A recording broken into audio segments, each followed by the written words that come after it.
blue jay drops out of the canopy at the edge of a yard in suburban Ohio and lands on a fence rail 15 feet from the birdbath. It does not approach immediately. It sits perfectly still for a moment, head rotating in small, scanning increments, reading the space between itself and the water, the way a careful person reads a room they are not sure about yet. The birdbath is shallow and clean. The water is moving slightly, a slow drip from an attachment on the rim, creating a soft, rhythmic sound and a ring of ripples spreading across the surface. 20 feet behind the bath, a large oak rises above the roofline, visible from every angle. The space between the bath and the nearest shrub is open, unobstructed, at least 12 feet in every direction. After a few seconds of evaluation that looks like stillness, but is actually intense sensory work, the bird drops to the edge of the bath, drinks twice, and is back in the oak within 40 seconds. It will return in the afternoon. It returned yesterday. It has been returning to this specific location for 3 years.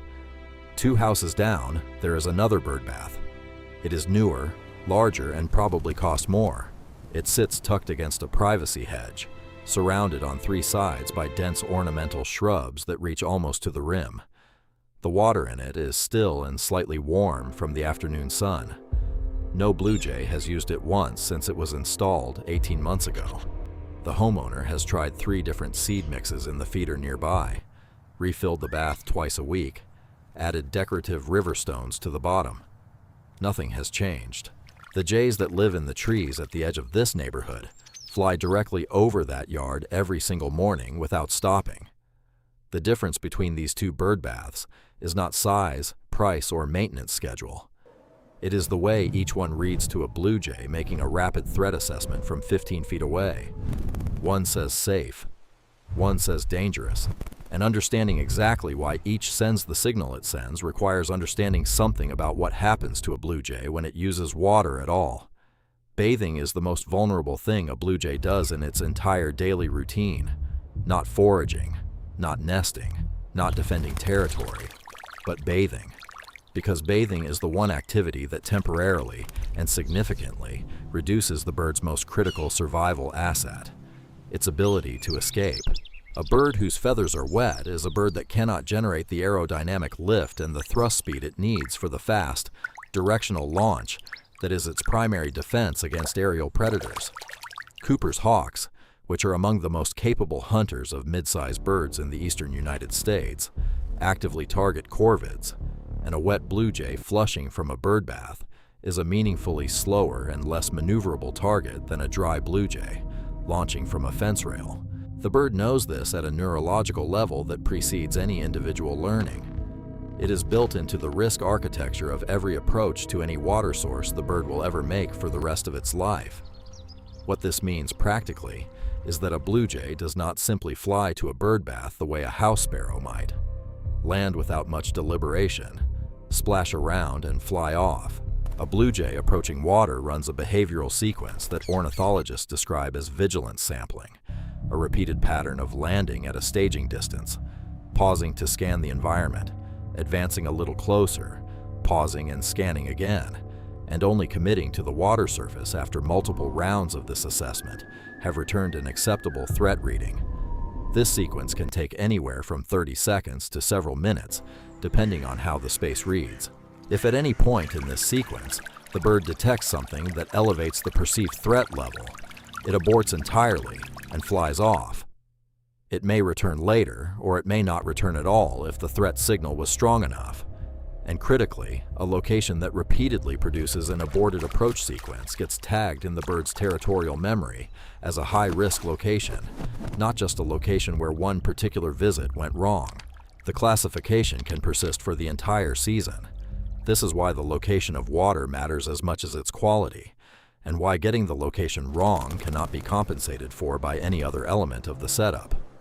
A birdbath placed in a sheltered corner against a dense hedge might seem, from a human perspective, like a thoughtful, quiet location that gives birds privacy. From a blue jay's perspective, it is an ambush point. Dense vegetation at close range removes the visual clarity the bird requires to detect a threat before committing to the bath, It blocks sight lines that a perched bird uses to scan the surrounding space for the telltale movement or silhouette of an approaching hawk. And because dense low shrubs are exactly the kind of cover that domestic cats and other ground predators use when stalking birds at water sources, the bird's threat detection system does not distinguish between a manicured hedge and actual danger. It reads both as high-risk cover and responds the same way, by avoiding the water entirely. The specification that consistently produces blue jay water use is straightforward, once the biological reason for it is clear. Open space in every direction around the bath, with the nearest low vegetation at least 10 to 12 feet from the rim. A clear, unobstructed sight line to the sky and surrounding yard, from wherever the bird would stand to drink or bathe. And within 20 to 25 feet, a tall tree or elevated structure the bird can use as a staging perch before approaching, and as an escape route if something appears during or immediately after bathing. This is the configuration that a blue jay's risk assessment returns as acceptable, and it is not a configuration that most decorative birdbath installations produce, because decorative birdbath installations are designed around what looks appealing in a garden, rather than around what a corvid needs to feel safe enough to use. There is one additional element worth mentioning here that often goes unconsidered, even by homeowners who have gotten the siting roughly right. Depth matters in a way that surprises most people. Blue jays, like most corvids, prefer to bathe in shallow water, typically no more than 2 to 3 inches deep at the deepest point, with a gently sloped surface that allows them to wade in gradually, rather than committing their whole body at once. A birdbath with steep sides and 4 or 5 inches of standing water requires the bird to submerge more of its body than its threat response is comfortable with during a bath, which can produce a faster, more perfunctory bathing behavior and a lower rate of return. Adding flat stones to the center of a deep birdbath to create a shallower, accessible area addresses this without any other modification needed. Look at the yard with the successful bath again. The oak behind it is not decorative. It is functional, a tall escape route that the bird can reach in under 2 seconds of flight from the water's edge. The open ground around the bath is not sparse landscaping.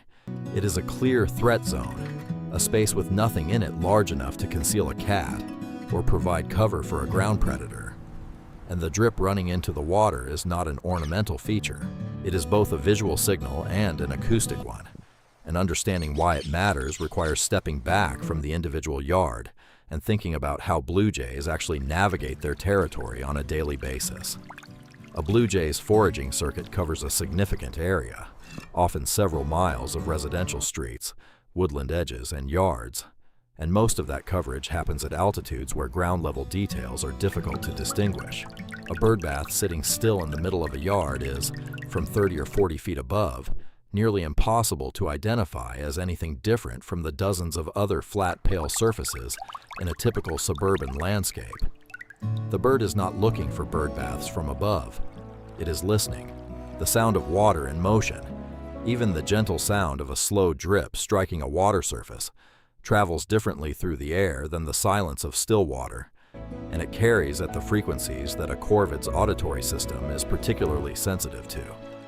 A blue jay flying its circuit above a neighborhood with a drip-equipped birdbath in one yard and a still birdbath in another is more likely to detect the moving water acoustically before it ever sees either bath visually. The drip is an advertisement, a sound that maps to a resource the bird is actively looking for, and it causes the bird to descend and investigate rather than continue past. This is the actual mechanism behind the pattern that gets labeled traditional farming wisdom, or the Amish water trick in backyard birding content online. The label implies a secret, a deliberately kept piece of knowledge that certain communities have and others do not. The reality is simpler and more interesting.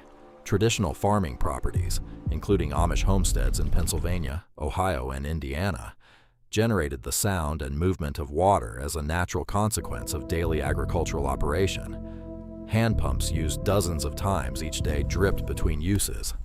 Animal troughs were filled and overflowed on a daily schedule, creating a cascade each morning and a slow drip from the overflow edge throughout the day. Irrigation channels maintained a continuous quiet current. None of this was placed there for birds.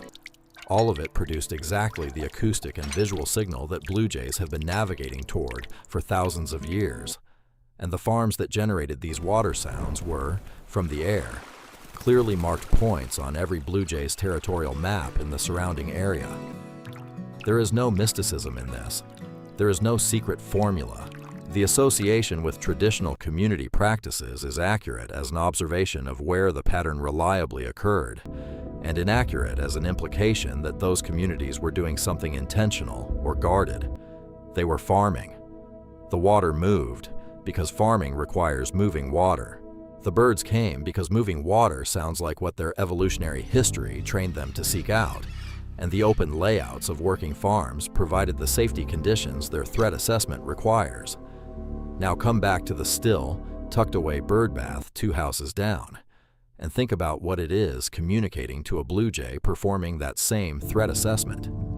The position against the hedge communicates enclosed space and hidden threat potential. The still surface communicates what still water has communicated to corvids across their entire evolutionary history: stagnation, warmth, possible contamination, and the kind of predictable, unchanging environment that ground predators exploit because prey animals return to it on a regular schedule.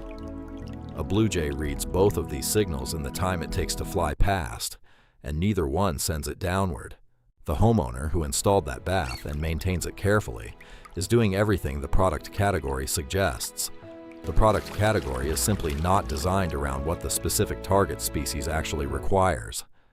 The fix, stated plainly, is a repositioning and a modification, neither of which requires any specialized equipment or significant expense.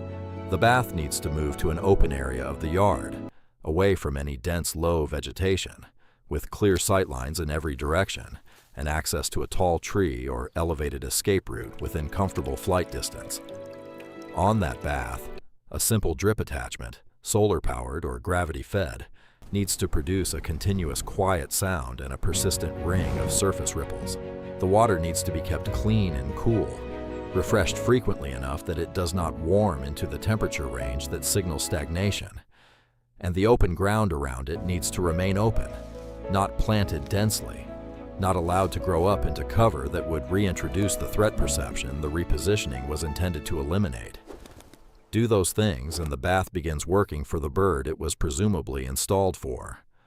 The timeline of adoption varies.